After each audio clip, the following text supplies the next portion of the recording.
Hello, welcome to Peaceful Rebellion, and and alternative interactions. we're here together, Gary and I, and we're going to chat about all kinds of things. But we're going to start with something that's quite relevant, and it's something that I don't have much information on at all, but Gary does. There's something heading toward Earth. What on earth is that? I think you're talking about what the mainstream have called Three Eye Atlas. Three-Eye Atlas, yeah. Yeah. Um, yeah, I actually did a reading on it probably 2 weeks ago now, guided to do so. I had a question from one of my viewers. I'm sure, like you, Gordon, you get questions come up that sort of like, yeah, I really need to sort of cover that one, or I need to respond to this, or that fits in with something. So I got this question about the Free Eye Atlas, and I looked into it, got the pendulum out, and so the first time I heard about Free Eye Atlas, it came up, and there's this scientist saying, or this astronomer saying, we see something and it's new and we don't know what it is, and we're going to call it Free Eye Atlas, and it's emitting light. Is it Okay, so like a comet or something? Is that what they're saying? It's a comet? yeah, well, that kind of thing, right? Hmm. But comets don't emit light, Okay. so a comet won't sort of shine and glow a light source as that such. So I was thinking that's a bit strange. So we've got something that they don't know what it is, and it's shining a light back at us, Hmm. which is unusual. Uh, Now, I'll put my cards on the table here straight away, and I don't believe in space, and I don't believe in that kind of mainstream narrative. Hmm. From all the research I've done, I just don't. And but I do believe we're in a toroidal field of consciousness, Hmm. and this consciousness creates a reality around us that we perceive as being real. Uh-huh. And so, because the majority of people believe in space, scientists will be able to see space. They'll be able to see it. Hmm. It's one of those visual things that, because we believe it is so, it will be created for us in this realm to give the impression of the reality, a real place that we're Yeah. in. Hmm. So we have scientists looking into space, observing something that doesn't make sense to them in this realm of consciousness, this holographic matrix, whatever you want to call it. Uh-huh. It makes no difference. I mean, Sonia from Trianon, she calls it a snow globe. Yeah. We live under a dome, and here we have what I have my my Flammarion imagery behind me, and it shows that there's something outside and there's something inside, and we're inside something. And what is that? And that's why I have that. Mhm. So we have scientists looking into space, observing something, and this something isn't acting the way a lump of rock would act. Okay. And I can't remember which way around it was, but a comet tail either goes away from the sun or towards the sun. I can't remember which way it is. And this is the opposite to what it is. And this is the first object I've ever observed where a tail is 180 degrees the wrong way round. Okay. It's emitting light, and so it's like, oh, this is very, very interesting. Now, I have had a knowing for not a long while, but for a while, that we could be having encounters with non-terrestrial beings. Okay. And we're not talking about Project Bluebeam, we're talking about genuine non-terrestrial beings, in whatever shape or form.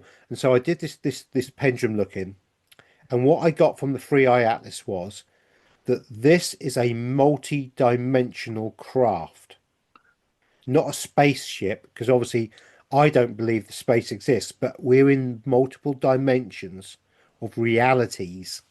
So if you think about a Russian doll, You Hmm. look at the Russian doll, but you take the top bit off and there's another doll inside, there's another doll inside. And this is what I mean by a multi-dimensional reality.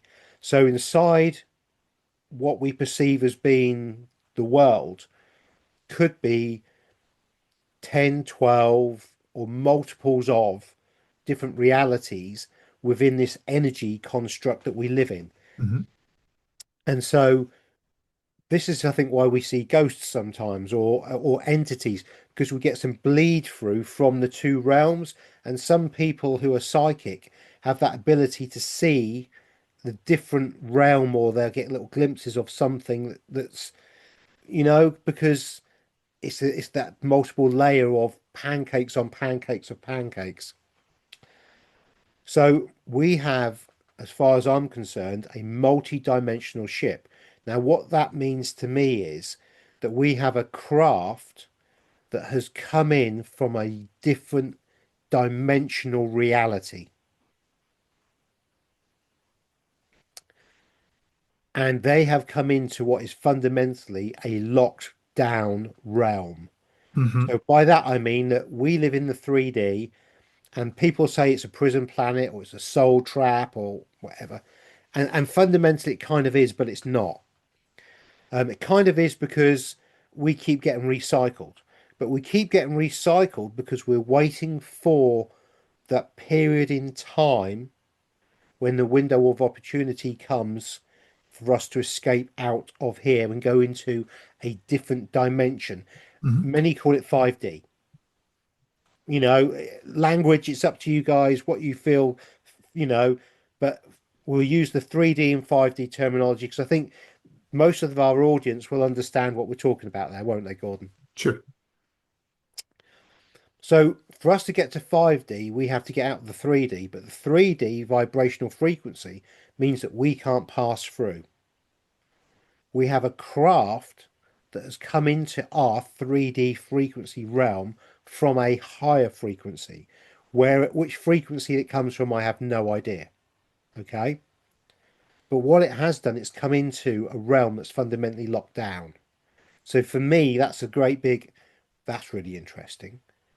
They have chosen to come in here at a point where they could be stuck here for a very, very long time, like we have been, but they've chosen to come in now. So straight away, that's like that's a good news story. Just like you did a video, just recently on the good news Yeah. story. So for me, that's a good news story. Yeah. That's a positive. That's a positive. So I then looked at who's on board, right? Is Hmm. there anybody on board on this craft? And I get a yes, there is. And what I also get is the beings on board who I'm calling non-terrestrial, as in non-3D plane terrestrial, are higher versions of our own selves. Okay. So when I talk spiritually, I talk about us being a fractal of source. Hmm. So if you want to use the God language, I personally don't like using that, but if you use God, we're all a fractal of God. We're all a part of God. Now, I prefer source and creator. So we're all fractals of the creator, the consciousness that created this realm, and we're a fractal of that. And we're here to have an experience that a being that cannot die or feel fear or have jeopardy can't experience. So they created a realm for us to live in, for itself to live in, and to place us in a reality where we would have all the um, gamut, the wide variety of happiness to fear, love to loathing, to jealousy, to joy, the whole gambit. But also we have the fear of death and pain. And when you mix that together, it means that when you're in such a realm, you then don't know you're immortal. You'll think you're mortal. And so that changes the way you think, act, and react to certain stimuli. Hmm. Now, the beings that come in were us at a point before this realm got locked down. So they're us who have ascended. So they're us as in source connection code, but a higher vibrational being or frequency than we are currently. And they're here to help us um, because we're at a pivotal point in time and space.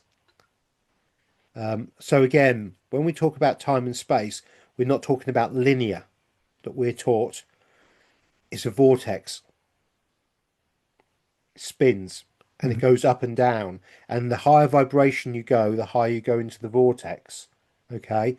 And our minds give us the perception of past and future, Mhm. but we only actually really have the now. And so in the now, we absorb all the information. Our brain collates this information, puts some of it as history and some of it as future events. So this morning I woke up, that's history. Mhm. Tonight I'm going to go to bed, that's the future. And my brain has created that concept to give us the perception of a linear time scale. We then get given watches and part of the control mechanism of time. So we actually believe it, and because we believe it, we then create that reality. Mhm. So these beings are us from our past coming back now to affect the future, Okay. which is, I know for some that's going to be like he's talking absolute pants, but it's how my research has led me to understand Uh-huh. where we are in this reality. So we are on, or some of us will be on that ship, the Free Eye Atlas, that dimensional craft coming in to help ourselves. Mm. Now, I also believe strongly that we have multiple, if not thousands, of craft already here that are cloaked that we can't see. Because if you imagine, if you just change the vibrational frequency of something, you can no longer see it. Sure. Or it will change what it is or our Mm. perception of, you know, because we can only see is it less than 1% or about Very 1%. small amount. Yeah, Yeah, very yeah, small amount. Mhm. yeah. And we can only hear about 1%. So if we can only see 1% and hear 1%, that leaves 99% of possibilities around us all the time that we can't conceive or worry about or see, Yeah. you know. Tangent time, we like a tangent. During the war, they started to give fighter pilots and gunners glasses of a certain lens coloration, and they started to see different beings and would sometimes engage in and start shooting at them I because recall that. they could see these beings flying along the side of an airplane. Okay, and they took those glasses off them. Yeah, and I believe you if you search around, I think somebody sells them on the internet. Yes, they do. They do. Yeah. And also that they used to see these orbs called they used to call them Foo Fighters. I know there's a rock band called the Foo Fighters, Uh-huh. but they used to see these orbs, and it wasn't just the Americans that would see them. The Germans and the Japanese and the English, everybody would see these orbs just before they got into a firefight. Hmm. Yeah. So there are things that we can't quite understand or describe that are within our reality that we can't quite see.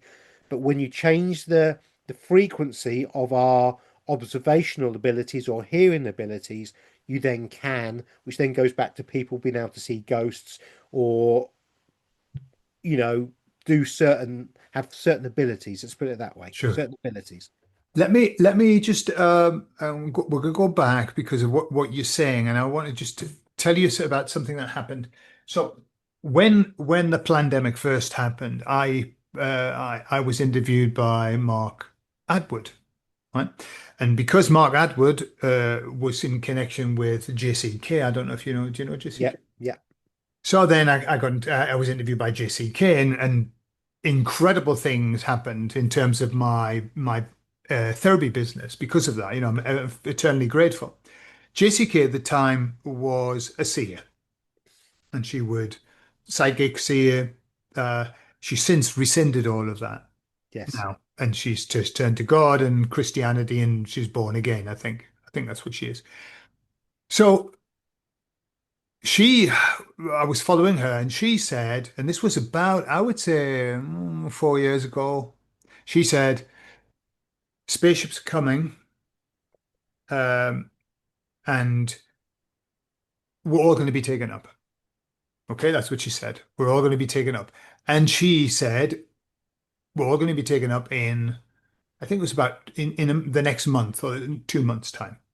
2 months' time, yeah. So that's what, and she had a big following, like Yeah. a lot of people. So all those people were getting in contact with me to have higher self work. Yeah. And I was so busy, I couldn't fit them in. And my wife was doing the appointments. She'd say, the best we've got is 3 months' time. And they would say, it's not good for me because I'm going to be up in the spaceship in 3 months' time. And so we would say, well, why don't you make the appointment? And then if you're still here, we'll do it. And if you're not, we won't charge you. Yeah. Yeah. So she said that. Then 3 months came and it didn't happen, obviously. Uh, but then she said, I understand where I was getting it wrong because in the spaceship is we are in the spaceship as our beings already there. The reason I'm telling you this is because that's what you're telling me. It's interesting that through your research, that's what you're coming up with, and that's what she was being told, even though she would deny it now and say that was all rubbish. Was she seeing it early on? Because what I'm aware of is that when people are seeing, I watched a show and they were just saying exactly the same thing. What we see cannot be exactly as we see it. We're seeing through a glass darkly, I suppose, is that the expression? And so what we see is we think it's this, but actually it might be something slightly different. But the theme's there. So Yeah. I was wondering whether, because at the time I just thought, well, that was a silly thing to do, wasn't it? Tell everybody in 3 months we're going to be there. You should have kept your mouth shut. But and then afterwards you say, well, it was just my mistake, and actually what it is, we're up on the ship already. So Yeah. it's just interesting that there's a parallel there. See, that's the problem. We only can understand a limited amount. We can only process a limited amount of information. Mm, And our brain will deliberately lie to us and trick us because obviously we have the subconscious running and we have the consciousness. And the subconscious is a lazy bugger and doesn't like to be challenged, which is where we get our cognitive dissonance from, isn't it? Stockholm syndrome, the inner child throwing the tantrums, the ego, all the bits and pieces that we experience as we go through our personal growth journey.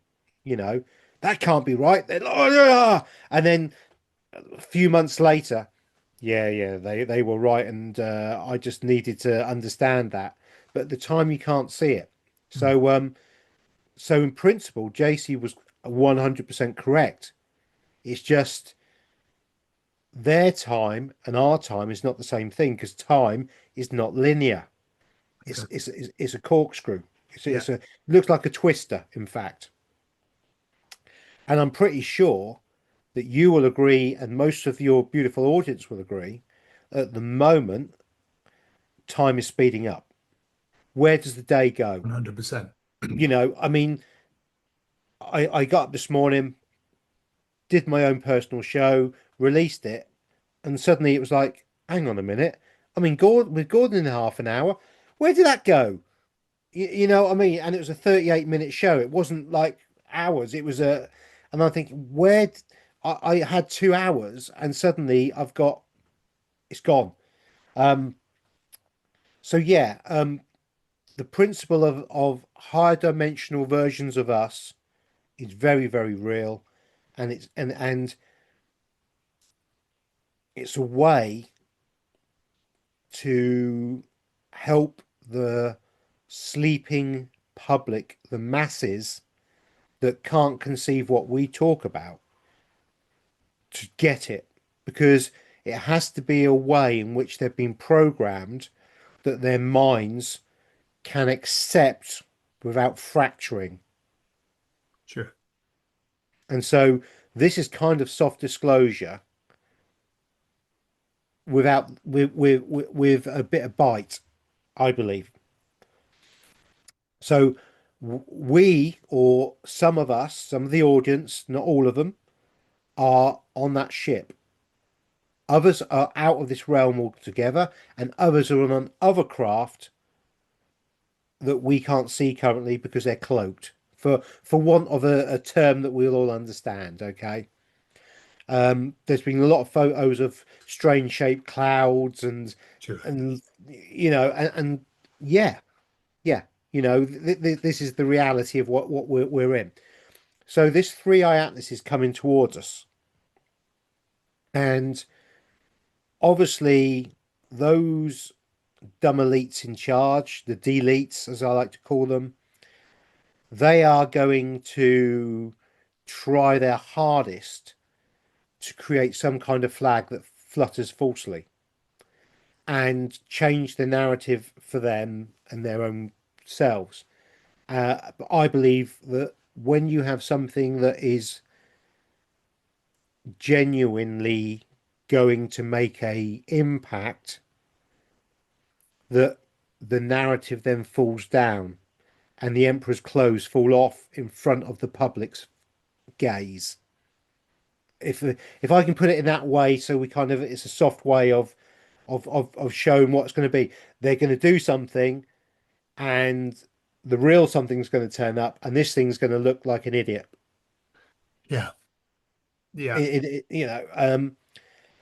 So the other question is why? Because for me, it's always what's behind it. Why? Why would they want to come in now? What's the importance of? Okay. So you and I have talked previously roughly about Revelations, potentially First Horseman of the Apocalypse.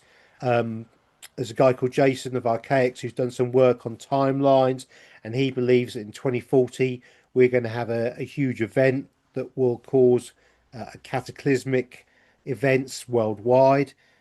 I think he's totally correct, but I also truly believe that this audience and we will not see that event Mm. because we will be vibrationally frequency wise not in the frequency to observe what's going on, just as we can't see some of the craft at the moment or we can't see ghosts all the time.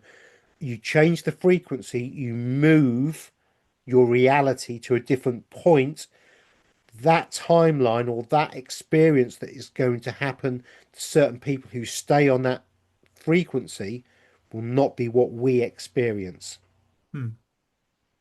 Yeah. I'm in agreement with that. Yeah. Yeah, Absolutely. yeah. Yeah. So why have they come in now?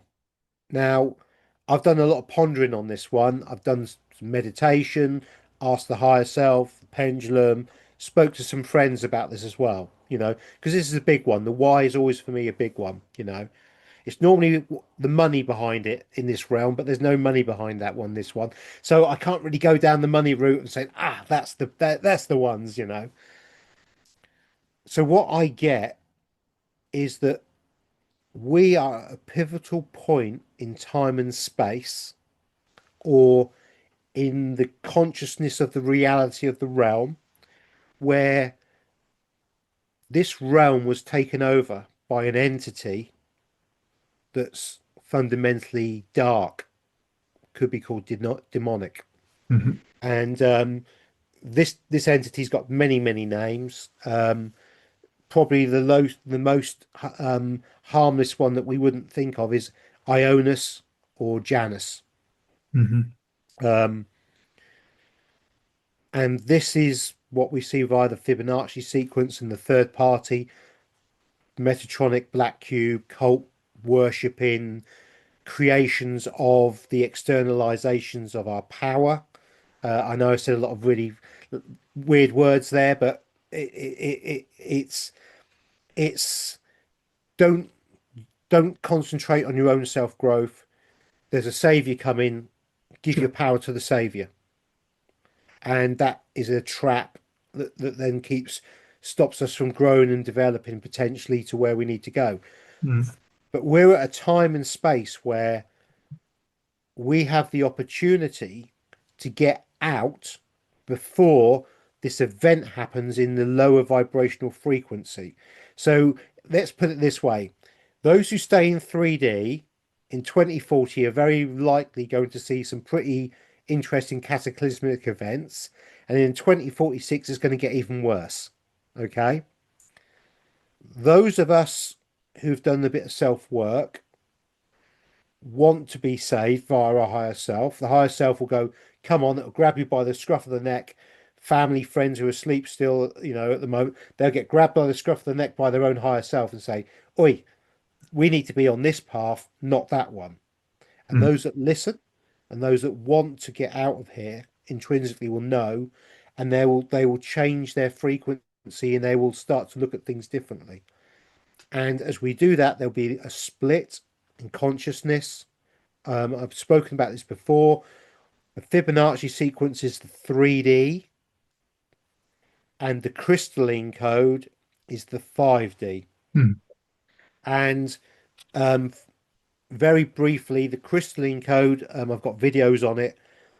The crystalline code, the sequence matches that of atomic or atoms, protons, photons, waveform, fluctuation patterns that creates the reality we see, which is Mother Gaia or Sophia or the creational energy of this realm.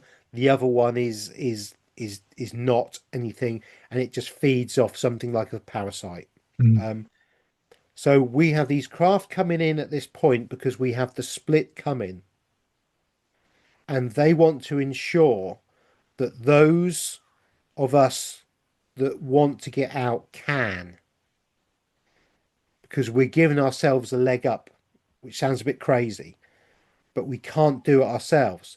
Now, the reason being is I believe that if this realm collapses in 2040 with lots of source player consciousnesses, lots of direct source connected people, the ripple effect through the multiverse of the multiple dimensional realities could be catastrophic to the consciousness of the creation of this entire reality and those of the different dimensional frequencies above us.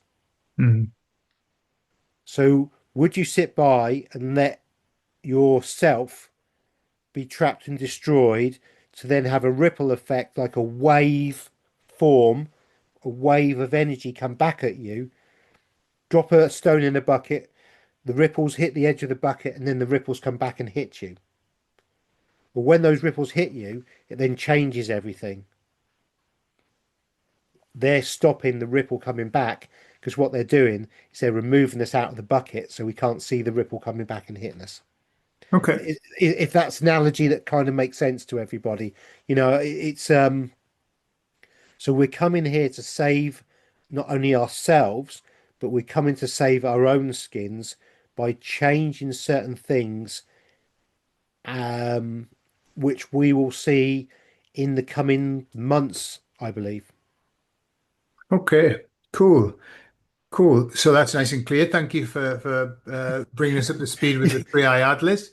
As clear as soup, yeah. Yeah. Well, you know, and again, this is our perception right now. Who knows what's going to happen? Who knows what's gonna play out? Yeah. But going back to time, there's something that I've been aware of lately because I get the sense that time is speeding up. Absolutely, everybody says it. But I also I've discovered something just of late, and what it is I look for example I don't wear a watch. I look at the time and I say I've got Gary in an hour. And in an hour, I've got to do this, and this, and that. There's just not enough time. I'll never do that. Time's going too quickly for that. But then I set about and do it. And what I'm aware of is that I can get all sorts done in really short space of time. And it's almost like a distortion of time. It's almost like time seems to be more malleable than it used to be. Yes. If I really put my mind to it, I can get lots of stuff done. But I've got this perception of it's going too quickly and I haven't got enough time, you know. But actually, when you set about it, it's you can stretch stuff out. That's what it seems to be. Yeah. Mm, And we've always had that ability. mm. So I have done jobs before at work that I've hated, and they have been the longest days of my life, Yeah, of course. right? And then we do something that's fun, and the day goes in the blink of an eye. Yeah. And that's always been the case. We're now more aware of it, and we're now questioning the perception of time being linear. And so when you become aware of it, you drop the spell is broken, the control mechanism slowly starts to dissipate, the veil thins, the curtain starts to be pulled back, and you can then start to be mindful of your time and how you control it and what you do, Mm. you know. So we can affect and change the time by being mindful of time. Sure. On purpose doing something. For example, a friend said to me, "Do you think time's flying? Put your hand on a kettle and see how long a minute lasts." Yeah, Yeah. yeah, Eternity. yeah, Mm. yeah, completely. And you hold your breath for a minute, it feels a very long time, Sure. you know. But if you're trying to type something out and you've only got a minute left, you know, the pressure's on, that goes like that. And Yeah. that's the perception of time. That is, and so again, time is not linear. It's a Yeah. spiral, it spins. Uh-huh. And it's only our brains that give us that. But once you understand the conceptual nature of the realm, you can then start to play with certain aspects, like manifestation. So we can manifest or change certain things. I always go back to the car park space. We Yeah. go somewhere and oh, I want my favorite, or I want a space. I don't want to walk too far, or I fancy a walk today. So a space further up would be lovely, and it's there, you know. And you've created that you've manifested it in your reality because you create a reality tunnel, Mm. which is exactly the same principle of I don't believe in space, but I do believe in multi-dimensional possibilities, different frequencies, vibrational frequencies. Now, if I believed in space, I would I would I would see what the scientists are seeing and the Sure. general population would be. But all I see when I see a picture of the Three Eye Atlas is a load of pixelated blobs, and a couple of them are light. And to me, that's just a CGI computer generated piece of nothingness. But also in my reality, I'm creating the fact that it is a craft. It's a multi-dimensional craft. It has some of us on it who are going to come in and we're going to interact with them. And so I'm manifesting the creation of what I need or we need to escape out of this realm. Now, does it really exist or doesn't it is up for debate. Yeah. Well, it comes back to what you were saying, that expression, I'll believe it when I see it, and now it's I'll see it when I believe it. And what I was aware of was that when I learned about manifesting, and I'd learned about it years ago when I was in my 20s. I found a pack of a guy called Lewis Tice who was talking about affirmations. That's all, nothing spiritual. Yeah. Just affirmations, how they work and how it works on your mind and your reticular activating system and all of that. And so I started to do it, and I did it, and it was great. But I only did it. I did it completely out of balance. So I was only affirming my work. My work was going fantastically well. My life was shit, but my work was going fantastically well. Totally out of balance. I forgot about it. Life took over. Everything went bad, and I was in a bankrupt situation. I was bankrupt, and And I saw The Secret and I thought, shit, I forgot all about that. Manifesting. And so I started to manifest, but again, I was manifesting money because that's what I needed, money. So imagine I was in a place where I was bankrupt. I had no income. I had no job. It was just a disaster. And I thought, I'll have to manifest something I can believe in. I can't be doing it. I have a million, wouldn't work. You've got to be able to believe it. Yeah. You can manifest a million, but if you don't believe it, you can't get that emotion. So I Yep. thought, I'll go for 50 grand. 50 grand, that'll sort me out. So I'm just manifesting it, thinking, I have no idea how I could get 50 grand. I've got nothing. Just kept doing it for 3 months, but really well. I was doing it in a good way, getting that positive emotion. And then 3 months later, a letter comes through the door saying, your private pension, the government's going to change the rule and you can't get it till you're 67. However, we're going to give you it now. And it was like, what? I was only 52 as well. It's just like, how did that happen? And they said, and you can get a portion of it. And so we're going to give you a lump sum of 55,000. And I thought, this shit works. Yeah. This shit works, man. From that point, I've used manifesting, but in a much more intelligent way because, money's not really what we need to be manifesting. No. No. What I realized was the mistake I'd made all my life was not manifesting happiness. If I just manifested happiness, I wouldn't have needed all of the other stuff. So No. it's kind of like, in terms of understanding that, we can manipulate the fabric of this non-reality. It's absolutely, I'm 100%. It's like when people say, do you believe in ghosts? Yes, because I saw one. It's like, do you believe in the fabric of reality being malleable? Yes, because I've done it. Yeah. Yeah. What I always like to bring up to everybody is the placebo effect. Mhm.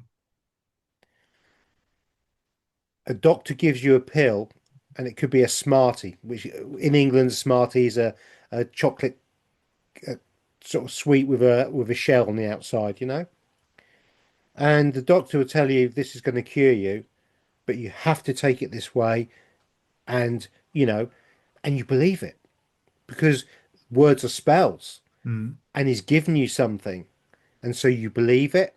The emotions there. Oh my God, it's going to save me. It's going to save me. I'm going to get better. I'm going to get better. And then you take it, so you do the action, and then your brain creates, or the reality creates it, and you're better.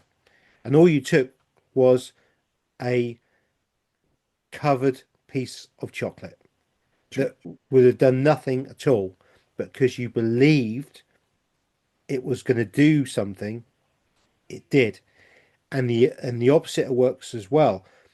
If you're given bad news by somebody you have trust in, like a doctor or something, and they give you bad news, you believe that bad news. That bad news comes in, you accept it, you walk away, you worry, you manifest what that bad news was, and that bad news will come to pass. I agree. And let me add something to that, Gary, something that's even more fascinating about the placebo and the nocebo effect. So I studied NLP, with Richard Bandler. I don't know if you know, it's like a mind in therapy. It's what you can use to help people to control the mind, program the mind. So he started with the placebo effect. He wanted to try it out. And so he produced red pills and blue pills. Okay. That was before the Matrix. And so he started to hand them out and saying, this pill gives you more, I don't know, mental acuity. This pill fixes physical. Yeah. And so he was doing that. And as always, with the placebo effect, I think they found out it's around about 35% effective. Yeah. Not it doesn't work for everybody, No. but for some people, it works and it works beautifully. So he found that out. And then he did this trial where he said, this is a placebo. Take it. Even though it's a placebo, it might help you. And even though the people knew and therefore they didn't have that, oh, this is a belief, it still worked. in a percentage of cases, even though they knew it was a placebo. That for me is the most fascinating part of it. I mean, what is it, the intention of the person? Is it a contract that you make with the person? I don't know. But the placebo effect, obviously, that's why they hide all of the studies, and the pharmaceutical companies would Yeah, yeah, of course. never, Yeah, ever, ever get into that yeah. because they're as effective as a medicine. Uh, can I say that? Don't Yeah, know. you can. Yeah, Yeah, yeah, because remember, um, you always have to go and see your healthcare professional for proper medical advice, and absolutely. we've just covered our asses. And I'm not a doctor and No, always get the advice no, from your no. doctor. Yeah, Yeah, yeah, yeah, and take the approved pharmaceutical medicines that are on offer from absolutely. your qualified practitioner. That's right. Yeah, that's You right. think I'd done the course or something, wouldn't you? No, but yeah, because again, when we start looking at things like house plants, um, there's also a study done on animals where animals were fed the same food, very low, very low nutritional value. It wasn't good stuff, uh, probably cornflakes. Did I say that out loud? Um, one person was just giving them the food and leaving. The other one was saying, "Here you go, there you go," with love and interacting. Stroking them. The animals that were spoken to and given smiles and interacted with thrived on this food. The ones that were just shoved it didn't do so well. In fact, they did a lot worse. And the same is with house plants.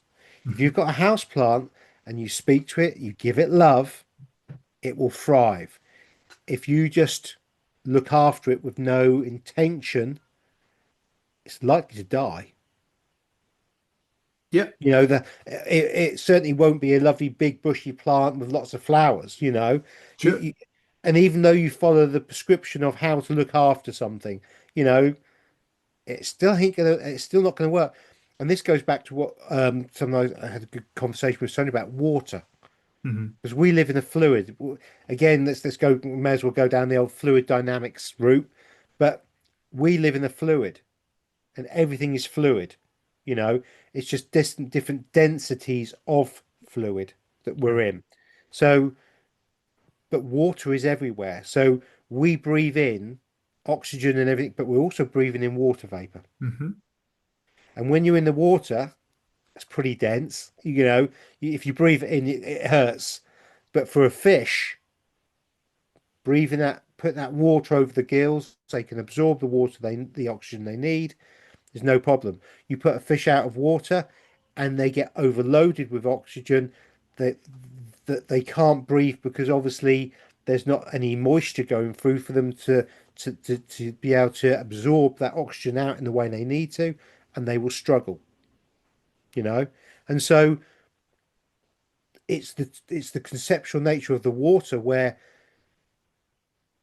it holds memory of everything and controls everything at the same time.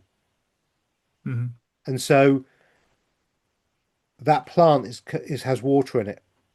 The animal has water. The food you give it has water. Hmm. We are water. We live in water. So if you're giving love and light and blessings and really giving positive energy out, that energy gets taken up by the atmosphere around you, the water, and is transmitted to everything around you. Sure. And that's how we break the system with love.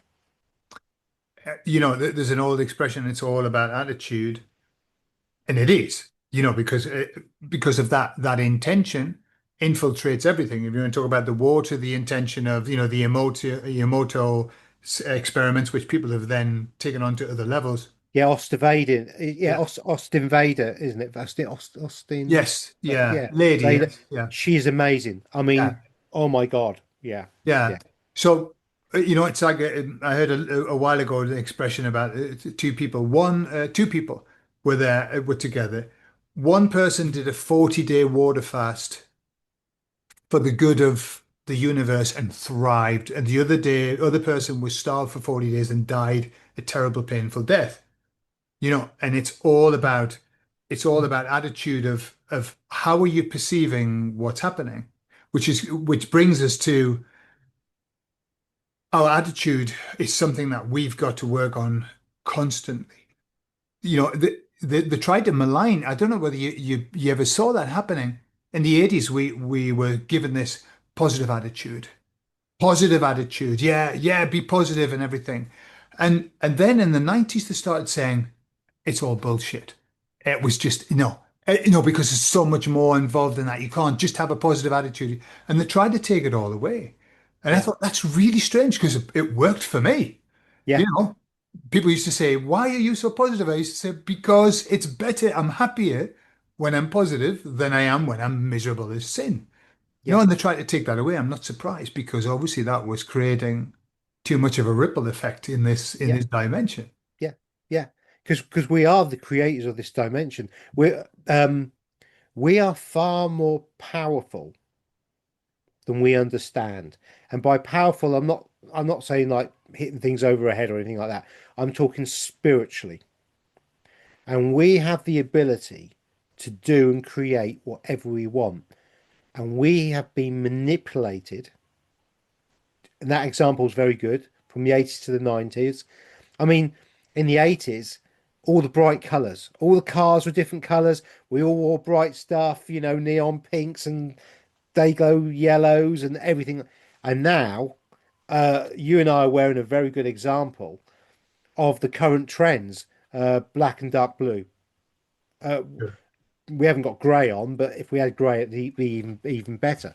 Though I've got plenty of grey on me. Um, so you can see how they've changed the attitude and the environment around you, and how the effects of that has and does have on the psyche and what's going on, and people's happiness and their perception of happiness.